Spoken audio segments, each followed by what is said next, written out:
मैं एक ओवरव्यू दे दूं टॉपिक का, यहां से स्टार्ट हो गया है ये टॉपिक। सो उत्तराखंड के अंदर energy, lots of things that we will study, क्योंकि ये टॉपिक है खतरनाक टॉपिक।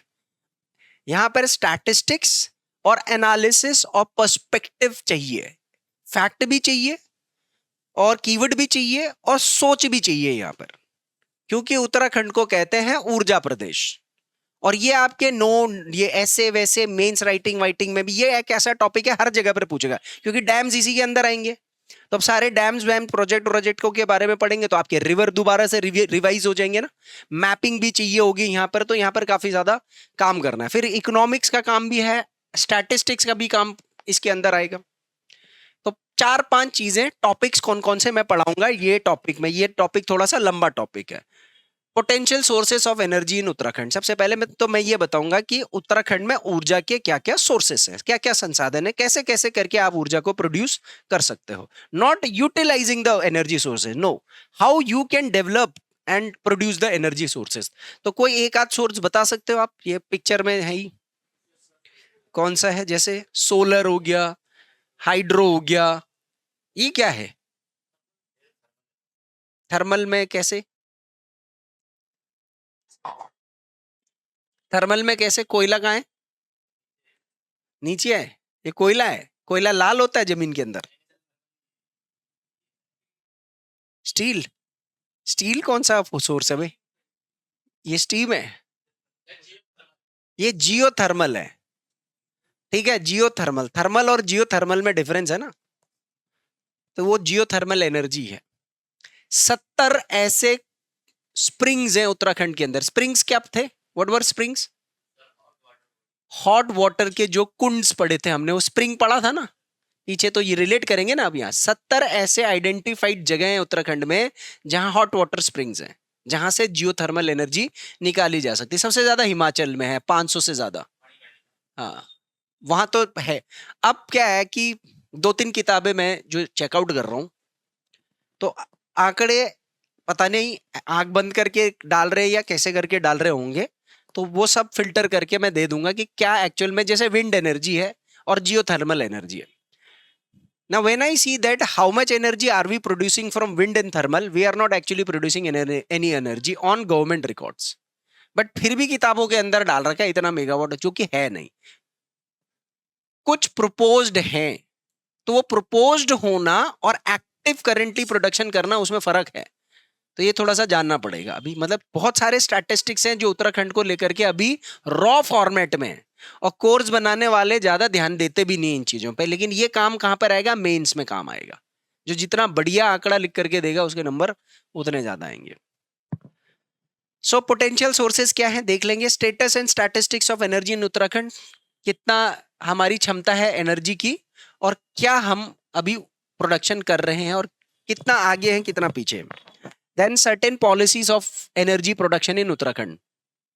तो उत्तराखंड की जो एनर्जी पॉलिसीज होंगी, in aligning it with the central energy policies. फिर क्योंकि उत्तराखंड के अंदर सबसे ज्यादा जो एनर्जी का प्रोडक्ट, जो ऊर्जा, अच्छा मैं यहाँ एनर्जी एनर्जी बोल रहा हूं तो इसका मतलब क्या होता है? What does the word energy means here? What topic are we studying in? है एनर्जी का मतलब क्या है यहाँ पर? Electricity, power generation, power, electricity, that's it. Energy means electricity, that's it, simple as that, as of now in context. तो उत्तराखंड में सबसे ज्यादा एनर्जी, इलेक्ट्रिसिटी, ऊर्जा जो प्रोड्यूस की जाती है वो किससे की जाती है? तो हमारा मेन टॉपिक इसमें एक्चुअल में जहां हमें टाइम लगेगा वो प्रोजेक्ट्स, हाइड्रो पावर प्रोजेक्ट्स में ही होगा। ठीक है, चाहे वो टहीरी डैम होगा या लखवाड़ डैम होगा या जितने भी डैम्स होंगे सारे के सारे। आप याद करो पीछे मैंने डैम्स का एक स्टैटिस्टिक्स पीछे भी शेयर किया था, कि जहां पर मैंने अप्रोक्सीमेटली 450-500 के आसपास की डैम्स की ऑन रिकॉर्ड वो बता रखी है कि इनमें से कितने एक्टिव हैं, कितने क्या चल रहे हैं। तो फिर रिकॉल करेंगे। So there are certain organisations related to energy in Uttarakhand. सबसे मजा तो यहीं पर नौकरी करने में है ना। यहाँ आपकी नौकरी लगती है तो मजा आ जाता है फिर। तो वो ऑर्गेनाइजेशंस कौन कौन सी हैं, चाहे थर्मल का होगा या, देखो, production, storing, distribution and maintenance, ये सब के लिए अलग अलग organisations. then major initiatives and schemes. Since here in the statistics you will read, you will get to know that the current energy production done by Uttarakhand is approximately 4500 megawatt, which is equal to 4.5 gigawatt.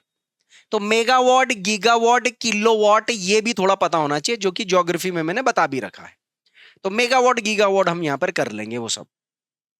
तो 4500 के megawatt की आपकी energy production तो हो रही है.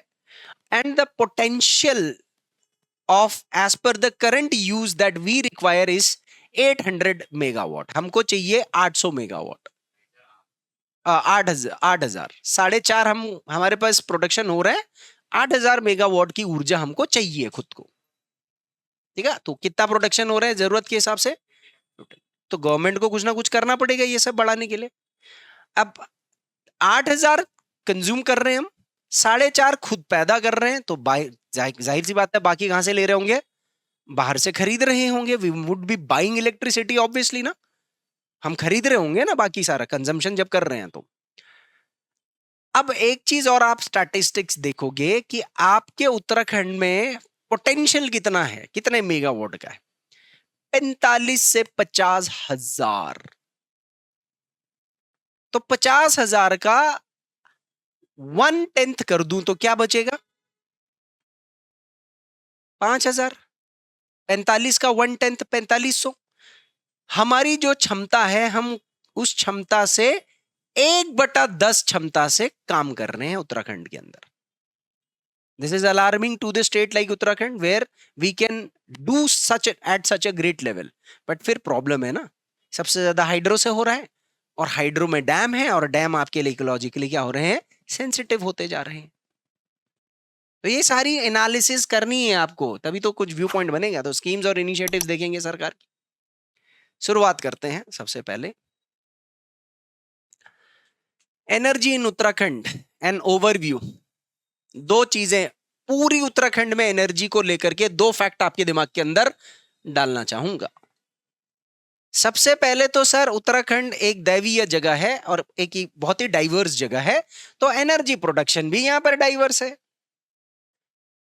दूसरी चीज हाइड्रो का लेकिन यहां पर डोमिनेंस है. कैसे कह सकते हैं सर एनर्जी, देखिए. So Uttarakhand is rich in renewable energy sources. You understand what is renewable energy sources?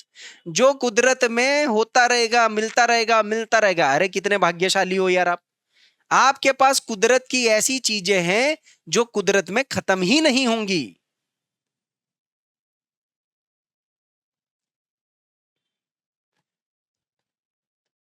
हमारा हाल अफ्रीका के देशों की तरह है. आपको पता है क्या है अफ्रीका के देशों का हाल? संसाधन सब है, इस्तेमाल करना नहीं जानते हैं, और लूट के कौन ले जा रहा है, बाहर वाला. वही हमारे साथ भी हो रहा है. सो रिन्यूएबल सोर्सेस में हाइडल एनर्जी, पानी, सोलर, सूर्य, विंड और बायोमास, गोबर. हम लोग गोबर का गणेश जरूर बना लेते हैं,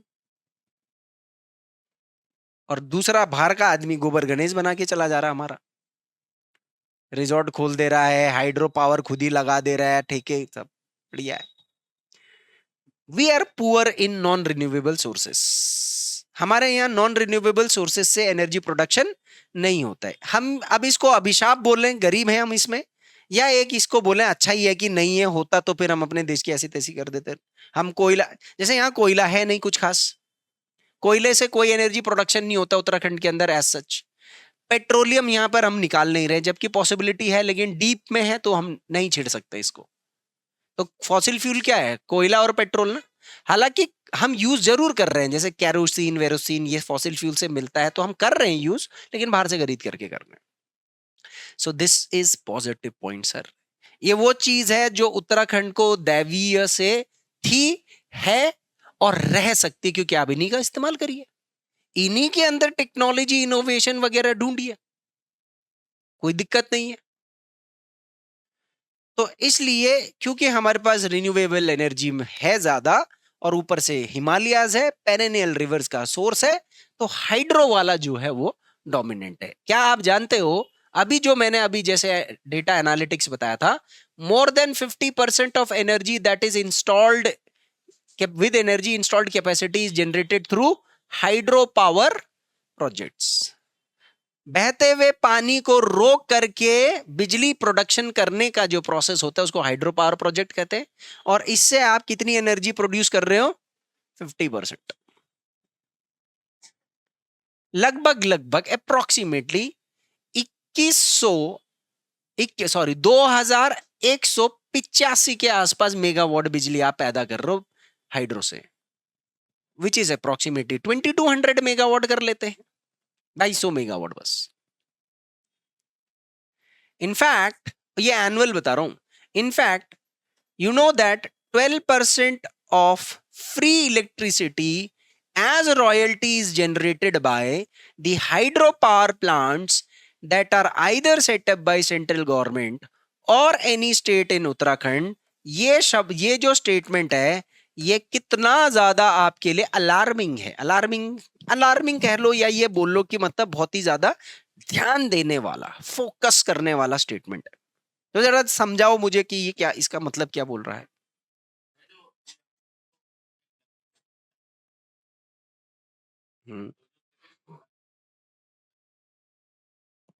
रॉयल्टी है, दिस इज गुड। अरे 12% मिल रहा है आपको फ्री में कुछ नहीं करने के लिए।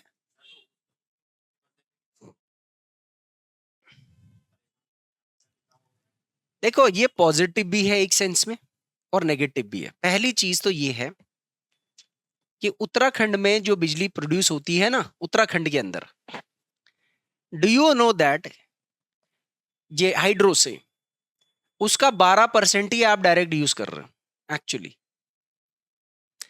और 12 तो चलो रॉयल्टी बोल रहा हूं ना मैं, रॉयल्टी आपको 12% ही तो मिल रही है ना। और थोड़ा बहुत और लगा लूगो करके 15 से 17-18% तक का ही हाइड्रो का बिजली आपको मिल रहा है, बाकी सारा आपके यहां से बाहर जा रहा है, पहली चीज।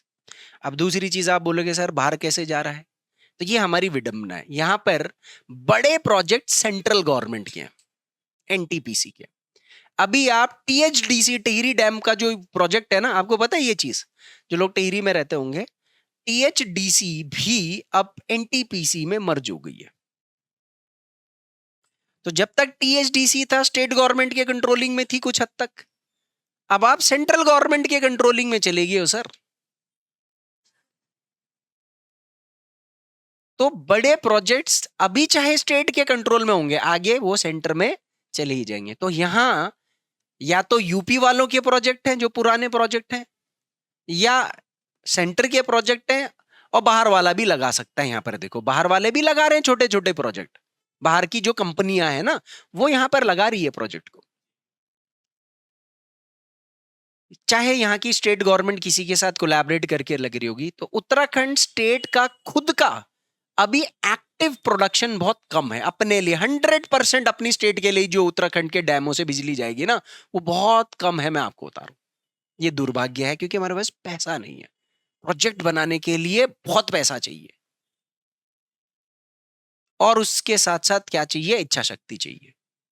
आई think we are lacking both the things ना, दैट इज वाई दोनों चीजें हमारे लिए कमजोर हो रखी है।